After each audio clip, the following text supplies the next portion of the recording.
प्यारे बच्चों, आज का हमारा टॉपिक है ग्रेटर देन, लेस देन और इक्वल टू, जिसमें हमें मुख्तलिफ नंबर्स मिलते हैं और हमें ये बताना होता है कि कौन सा ग्रेटर देन है, कौन सा लेस देन और कौन सा इक्वल। आपको अक्सर स्कूल में इस तरह के सवालात मिलते होंगे, तो आपको परेशान होने की बिल्कुल ज़रूरत नहीं, क्योंकि मैं आपको ये बहुत आसान तरीके से समझाऊँगा।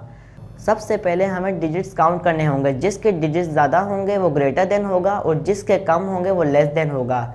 तो चले आए एक मिसाल देखते हैं। तो अब हम इनके डिजिट्स काउंट करेंगे। इस तरफ 101 लिखा है और इस तरफ 99।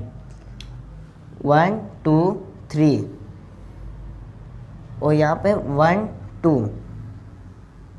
इस तरह इधर 3 डिजिट्स हैं और इधर 2 डिजिट्स, तो इसलिए 101 इज़ द ग्रेटर देन 99।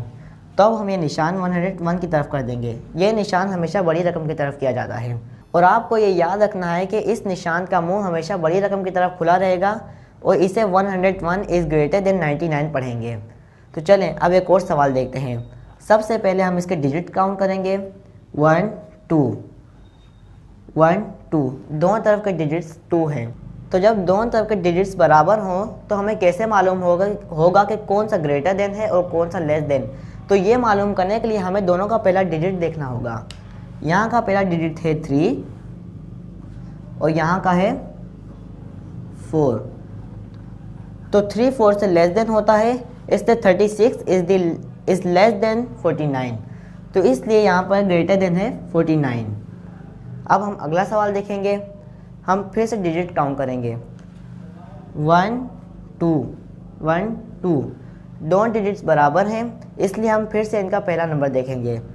यहाँ का पहला नंबर है 7 और यहाँ का भी है 7। तो जब शुरू के दो नंबर सेम हो तो हम उससे अगला नंबर देखते हैं। तो अब हम इनका अगला नंबर देखते हैं। इसका अगला नंबर है 8 और इसका है 9। तो 8 लेस देन होता है 9 का, तो इसलिए 8 लेस देन हुआ 9 का, तो इसलिए अब 78 इज़ लेस देन 79। तो इसलिए अब 79 ग्रेटर देन हो गया। तो अब हम अपना आखिरी सवाल देखेंगे। हमारे पास आखिरी सवाल ये है। अब हम सबसे पहले इसके डिजिट्स काउंट करेंगे। 1 2 3 4 1 2 3 4। ये दोनों डिजिट्स 4 हैं, इसलिए अब हम इनका पहला नंबर देखेंगे।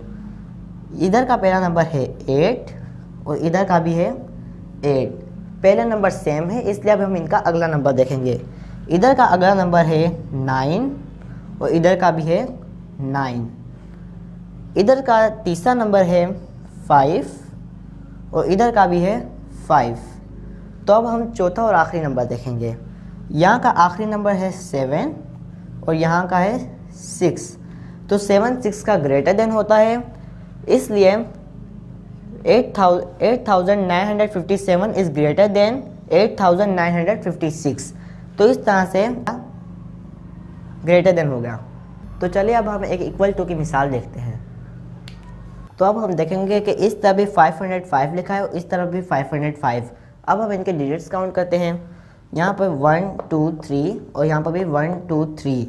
यहाँ पर पहले 5 लिखा है, यहाँ पर भी पहले 5 लिखा है, यहाँ पर दूसरे नंबर पे 0 लिखा है, यहाँ पर भी दूसरे नंबर पे 0 है, यहाँ तीसरे नंबर पे 5 लिखा है और यहाँ पर तीसरे नंबर पे 5। इस तरह जब दोनों तरफ डिजिट्स और नंबर सेम हो तो हम उसे कहते हैं इक्वल। तो हम इसे 505 इज इक्वल टू 505 पढ़ेंगे। तो आपने देखा प्यारे बच्चों के ग्रेटर देन, लेस देन और इक्वल टू कितना आसान है। आपको मैथ में परेशान होने की बिल्कुल ज़रूरत नहीं, मैं आपको बहुत आसान तरीके से समझाऊंगा।